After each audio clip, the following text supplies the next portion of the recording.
Good evening and welcome to Coach World TV. My name is Terry Yoffe, and tonight as my guest I have Matthew Laffer. Hi, Matthew. Hi, Terry. How are you? I'm very well, thank you. Good. Thank you for having me. You're very welcome. So this is, Matthew is actually one of the board of directors on the ICF NYC, in the ICF NYC chapter, and today, marks the kickoff of International Coach Week. And International Coach Week is all about coaches around the globe going out to promote coaching with events. I mean, ICF NYC has an event tomorrow night called the Coaching Salon. And if you're interested in joining us, please go to our website, www.icfnyc.org, and register for tomorrow night. And we are also doing on Thursday a co-partnership with HR New York, and we're doing a morning event, and you can also sign up for that as well, and that'll be on conscious leadership. So we have a lot going on for International Coach Week. So actually tonight here we are, kicking off International Coach Week with Coach World TV. So Matthew is an entrepreneur and personal development coach, and he's based in New York City. And I love the word entrepreneurial because I'm also an entrepreneur. Yes, you are. So Matthew, tell us when you decided to go down the coaching path. Sure, be happy to. So I still think of myself as an outsider to the coaching industry. It's been about a year now that I've been focused on the sector, and it's really the market characteristics that attracted me to coaching. The industry, as you know, is growing very fast. It's also highly fragmented, and there's a lot of consumer confusion and friction. And I think it's an excellent time to start a company in the coaching industry today. So that was really the catalyst. Now, you do more than just coaching. You know, we had a chance to talk ahead of time, and Matthew actually comes out of the fitness and wellness industry, and he kind of paralleled that industry to the coaching industry. So tell us about the parallel that you talked about. Yeah, I'd be happy to. I look at coaching today in the same way I looked at fitness and wellness 15, 16, 17 years ago. And how did you look at that then? Yeah, so I think it's I'm going to draw a picture because I think it's one of the best ways to... I've never had anyone draw a picture. Fantastic. You're the first. We'll see how it comes out for our viewers. So this is really how I spent most of my time in the fitness industry over the past 17 years. So the research shows that when you look at the United States as it relates to fitness, you've got about 20% of the population considered to be fitness enthusiasts, right? These are folks who are exercising inside of gyms, outside, they're walking, they're biking, they're hiking. I don't fit into that I go, but I don't fit into that enthusiast. I understand. Probably in the 80% that do it because they have to, or a percentage that do it because they know that it's good for them. Yeah, well, that's interesting because that's where I spent a lot of my time. So let's look at the other end of the spectrum really quick. So we'll call these folks, for this conversation, fitness atheists, right? There's a subset of the population that can exercise, right? It's old age, it's illness, it's injury, but there's also a very large subset of this 20% that believes you're born with only so many heartbeats, and they're not going to waste one of them on fitness. I love that analogy. So that's great. That leaves you with 60%. Right. And this is really where I spent my time. And I refer to the 60% as the sweet spot. These were individuals that knew they had to do something and even wanted to do something, but they weren't quite sure where they should go, how they should get started. And I believed that with this population, if you made programs accessible, convenient, affordable, fun, rewarding, that we'd be able to move this 60% to the 20% fitness enthusiast and grow that population. And we chose to focus on this population through corporations, mainly large national employers that offered fitness programs to their employees as part of their benefits package. So similar to health insurance, dental insurance, a retirement plan, we've got companies that are now providing fitness and wellness programs to their employees. So would that mean they would give a certain amount of money towards a gym?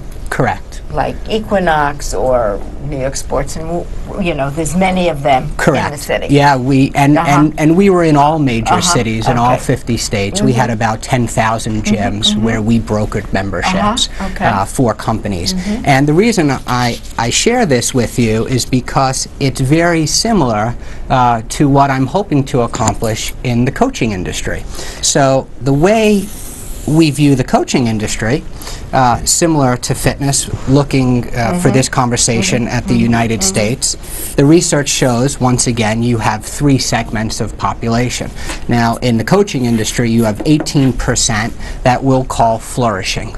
These are folks who are engaged, they're fulfilled, things are going really well. On the other end of the spectrum, you've got 17%, we'll call these folks languishing, right? And there are certain industries and people that cater to this 17%. I'm more interested, once again, in the larger population, the 65%. So 2/3 of the population, almost, that once again are interested in being fulfilled, interested in being engaged, but not quite sure how to go about doing it.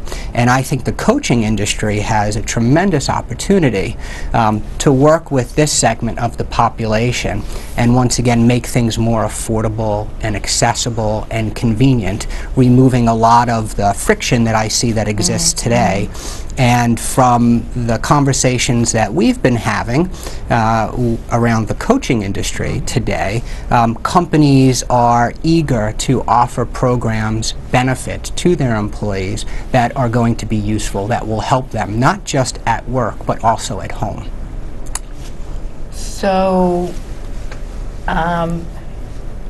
meaning they would offer coaches, they would offer, here's X dollars for a 6-month program, both of the above? Yeah, I think it can be any and all. I think that right now companies have moved from what we'll call traditional benefits to more work-life benefits.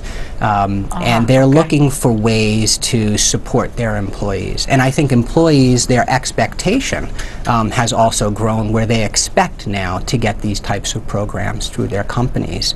And as you know, coaching for many years and working with companies and CEOs and executives, that the everyday employee, the line staff, managers, supervisors, don't necessarily get access to these coaches. That's true.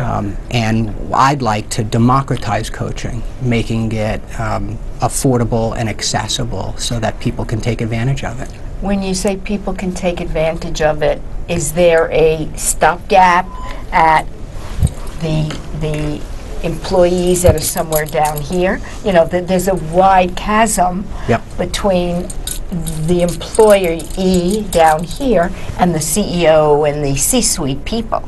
You know, do we offer that to everybody, no matter where they are on the food chain, if you will? I think that's the goal. I think that's the goal, and I think if we could change the way people, one, think about coaching, but two, access coaching, there's really an opportunity to aggregate a lot of demand and provide coaching to help them with their life. And maybe it's career advancement or organizational development, but maybe it's also something in their personal life. Maybe it's a hobby they're working on or relationships that they would like to cultivate. It would appear to me that companies that offer, like they did with the fitness, with coaching, if companies have employees that are healthy, I believe their health benefits go down. Yeah. Very true. You know, compared to companies that have employees that are smokers or have so much stress they get sick a lot or are overweight. Yeah. You know, I think more and more companies, because health benefits are so expensive, that it would seem that having fitness programs, having coaching would help them as a company with you know, their own health benefits. Yeah, I think that's a really good point. And we found there's really two sets of data that companies are no longer arguing, right? There's just so much research around people being happy. And when they're happy, when they're more fulfilled, they are more productive while at work, right? So companies have a selfish interest in having their employees be happy. The other set of data that's also very interesting is there's a direct correlation in employees and how they feel about their benefits and how they feel about the overall company. So when they're satisfied with their benefits package, they tend to be more satisfied with their company. They're more engaged, they're more involved. And I think that this is data that is widely accepted now by companies. So the time is ripe. It's a good time. When you say accepted by companies, is there a specific niche of companies?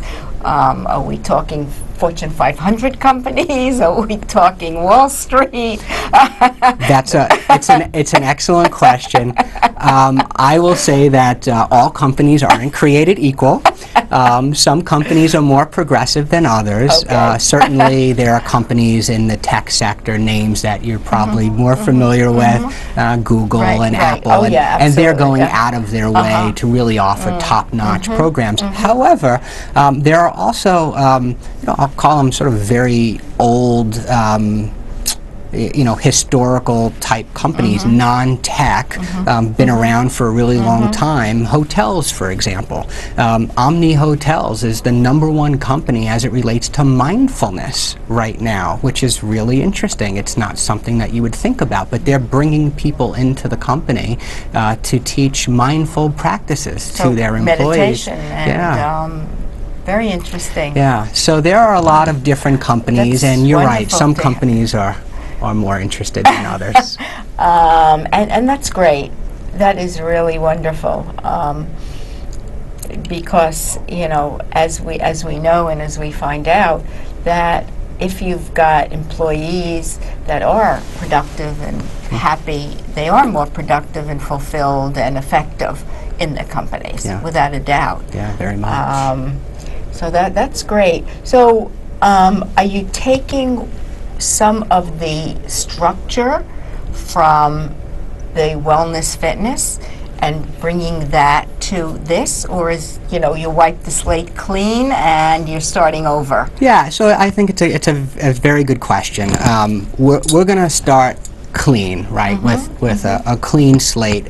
I would say that there are some things that we did very successfully as it relates to the work we did within companies that are transferable to this new business. But you know, we're wide open. We're looking at everything. We've been, as I shared with you before the show started, really collecting some very interesting data. The industry has very solid data around, I'll call them mega trends.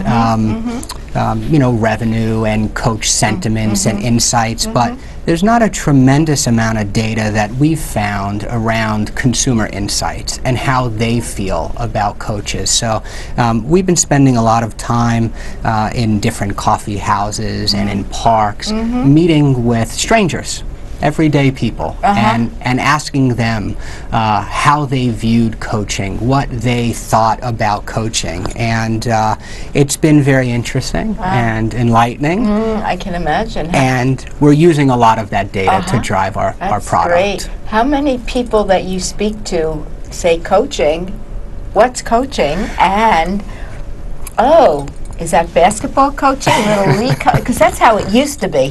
You know, when you said you were a coach, they would say, "Are you a little league basketball, football?" You know, back then, you know, coaching was new, and it still is relatively a new area. It's surprising that so many, that I wouldn't say so many, there are people that don't know what coaching is, because it's everywhere. If you look at the Times, if you look at magazines, if you look at TV, there's invariably always an article around coaching. Yeah.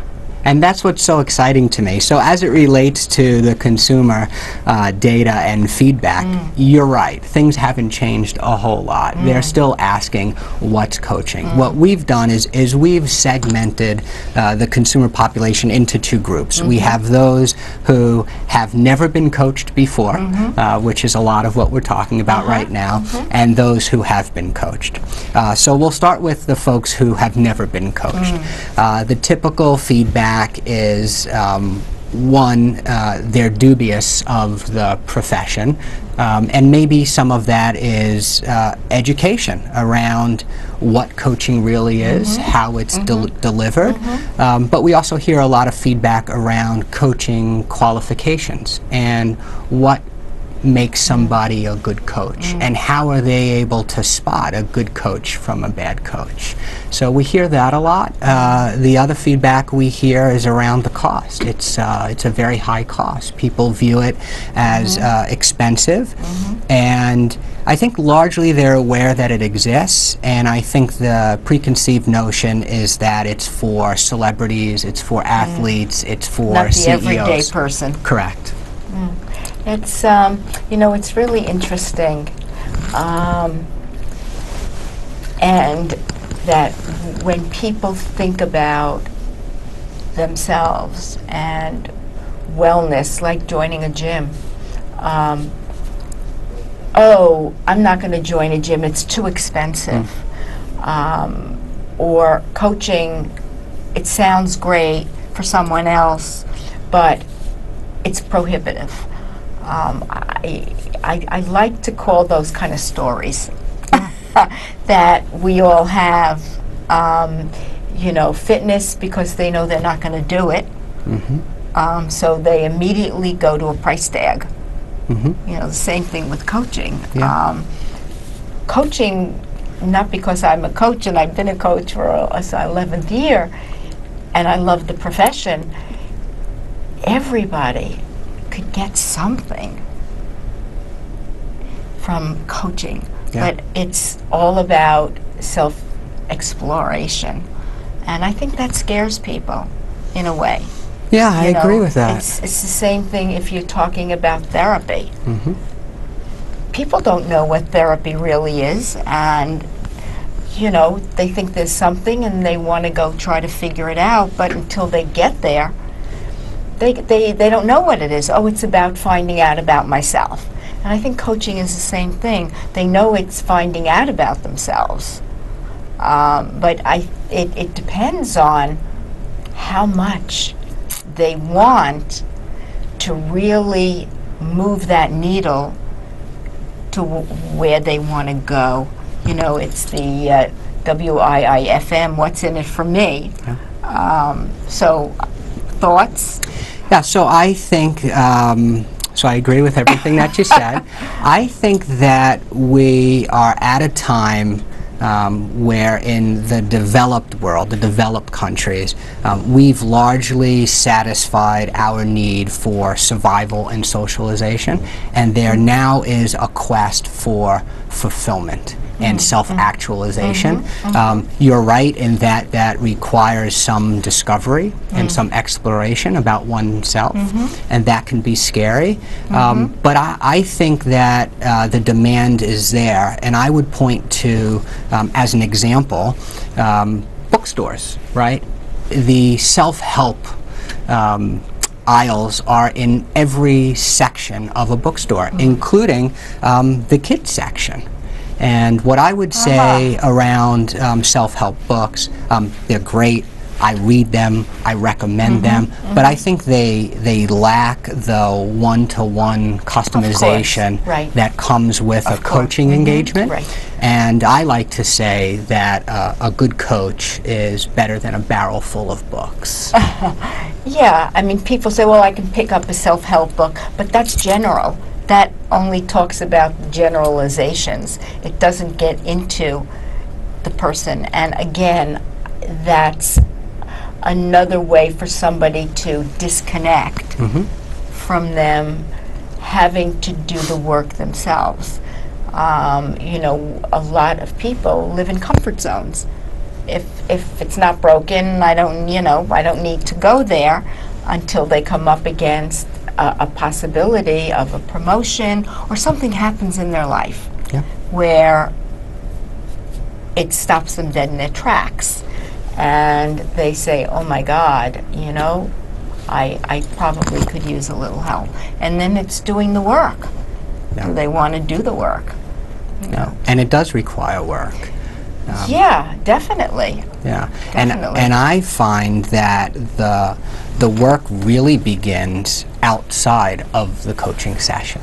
Right, what you do in the coaching session is really about discovery and planning, but you still have to execute, and the execution doesn't happen in the coaching session. It happens outside of the session. Out in the world. I'll never forget a friend of ours. I wouldn't say they're sophisticated, but they've traveled a lot. When I said I was going into coaching and that I was going to coach, she said, why do people need coaching? Can't they figure it out themselves? You know, and it's like, whoa. We hear a lot of that from consumers that have never been coached before. However, when we talk to people who have been coached, we hear three things on a regular basis. One is they reached their desired result, so coaching equaled success for the most of them. The second thing that we hear is that they would absolutely use it again. Some of them already are, and it's not just for times of crisis, right? Things can be okay, and you can work to make them better, even great, right? You could move from good to great. And the other thing we hear that I think is very promising and makes me excited about the future of the industry is that they would recommend coaching to a friend or to a family member.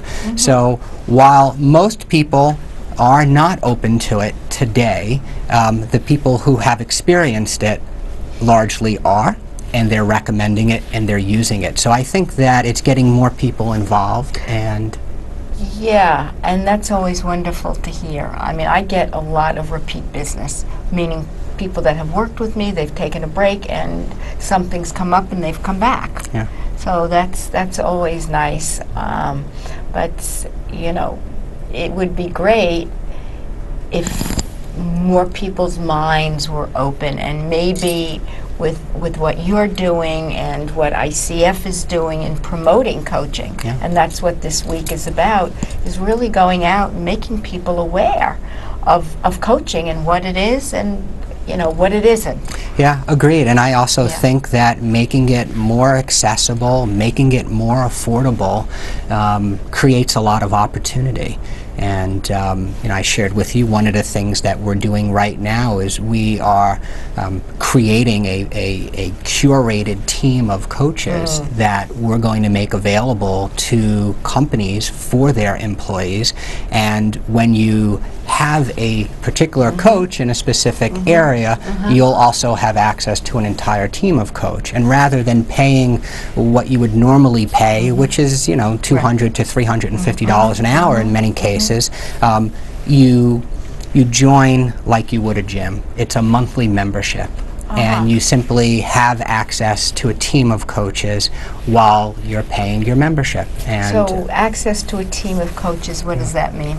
Yeah, so we're actually doing a lot of tech work right now, building out a platform where consumers would be able to come to a website based on a very sort of basic set of questions. There'll be an algorithm that will be able to match you up with, we'll call it 2 or 3 different coaches that might be a really good fit for that individual. You'll be able to learn all about their coaches, their certifications, their credentials, but you'll also be able to see their calendar, their availability. You'll be able to book the time, you'll be able to book the session, so all the economics would remain on the platform as well. So you'd pick one coach, you wouldn't be working with 2 or 3? Correct. You would pick one coach initially, but based on the goals of the client, they may have a need for other coaches. And when they pay their membership, they have access to all of the coaches. So 1 month they may be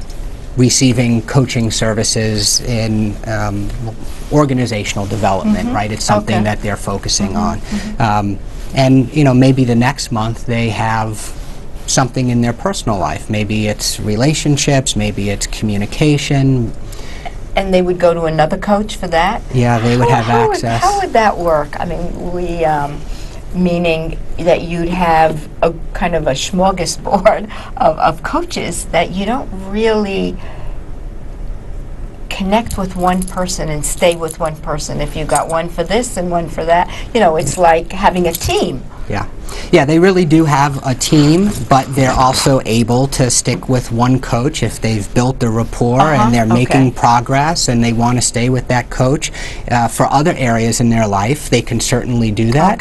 But what we've found is that it's important to people to be matched up with coaches that have experience in very specific areas of life or work that they want to focus on, and we're going to give them the ability to do that. That's so you have one from column A and one from column B and maybe one from column C if they want. Yeah, and right now we're pulling a lot of coaches here in New York City from NYU and from Columbia, and there'll be other schools as well around the country that we'll pull from.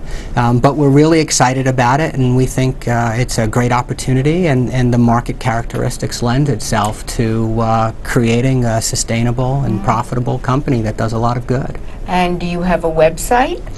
So we're actually testing a couple of different names right now. So we have a couple of names. Choose Your Own Coach is one of the names, but we haven't decided on a specific name yet. We're going to let the market tell us which name they like best, and we're doing a lot of surveys and consumer insights as we speak. Actually, we have people out talking with folks. So before we leave, because we're almost done, believe it or not. That happens. I know. Would you like to give your website? Sure. I'll give the email address as well as the website. It's chooseyourowncoach.com, and if you have any questions or any interest, you can email me at matthew@chooseyourowncoach.com, and we'll be sharing more information as it's available. Well, this has been great. Believe it or not, we're almost out of time. I can't believe how quickly it's gone, so I want to say thank you for being my guest tonight. It's been really fun and very engaging and informative. Thank you, Terry. It's been a pleasure, and I really appreciate you having me. You're very welcome, and good night. Thank you. Good night. Hopefully see you next week.